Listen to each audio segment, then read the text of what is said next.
வந்து பார்த்தீங்கன்னா நம்ம ஒரு 5 இன்குபேட்டர் வந்து ஷிப்மெண்ட் பண்ண போகிறோம். இது வந்து ஒரு 100 முட்டைக்கான ஒரு மேனுவல் இன்குபேட்டர்.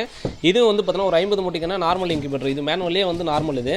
அதே மாதிரி வந்து பார்த்தீங்கன்னா இதுவும் வந்து ஒரு 50 முட்டைக்கு மேனுவல் தான். இதுவும் வந்து ஒரு 50 முட்டைக்கான மேனுவல் தான். இது வந்து நார்மல் கண்ட்ரோலர், வாரண்டி இல்லாமல் வரும். இது வந்து வாரண்டியோட வரக்கூடிய கண்ட்ரோலர். இது ரெண்டுத்துக்கு வித்தியாசம் தான். அது இல்லாமல் ஒரு 100Xல ஃபுல்லி ஆட்டோமேட்டிக்கில் பேட்ச் மாடல். அதுவும் பார்த்தீங்கன்னா இந்தியன் மேக் கண்ட்ரோலர் யூஸ் பண்ணி கொடுத்துருக்கோம். குவாலிட்டி வைஸ்லையும் சரி, ஹேச்சிங் வைஸ்லையும் சரி பர்ஃபெக்டாக இருக்கும் உங்களுக்கு. இது வந்து பேட்ச் மாடல். இது வந்து MSSல புக் பண்ணுறோம். மற்ற 4 இன்குபேட்டருமே வந்து கொரியரில் புக் பண்ணுறோம். நம்ம வந்து இந்த இன்குபேட்டர் வந்து பார்த்தீங்கன்னா கோவைக்கு அனுப்புகிறோம். அதே மாதிரி இந்த இன்குபேட்டர் வந்து பார்த்தீங்கன்னா பெரம்பலூர் தான் போகுது. பெரம்பலூர் அனுப்பிச்சி விட்றோம். அதே மாதிரி இந்த இன்குபேட்டர் வந்து கோவைக்கு அனுப்புகிறோம். இது வந்து ராம்நாடு போகுது. இது வந்து நம்ம MSSல புக் பண்ணி விடுறோம். கம்பைன் நல்லூர், தருமபுரி பக்கத்தில். இந்த மாதிரி வந்து நம்ம இன்குபேட்டர் மட்டும் இல்லாமல் இது எல்லாமே வந்து மேனுவல் இன்குபேட்டர்ஸ். அது வந்து ஃபுல்லி ஆட்டோமேட்டிக் இன்குபேட்டர்ஸ். நம்மகிட்ட டில்ட்டிங் டைப்லேயும் அவைலபிளாக இருக்குது. ஸ்பேர்ஸ் வேணாலும் ஸ்பேர்ஸ் நம்மகிட்ட அவைலபிளாக இருக்குது. கூகுள் மேப்பில் லொக்கேஷன் இருக்குது, செக் பண்ணிக்கோங்க. நம்ம சேனலுக்கு புதுசாக தான் சப்ஸ்கிரைப் பண்ணிக்கோங்க. இந்த மாதிரி குவாலிட்டியான இன்குபேட்டர்ஸ் வேணும் அப்படின்னா கான்டாக்ட் பண்ணுங்கள், பழனி இன்குபேட்டர்ஸ். தேங்க்யூ.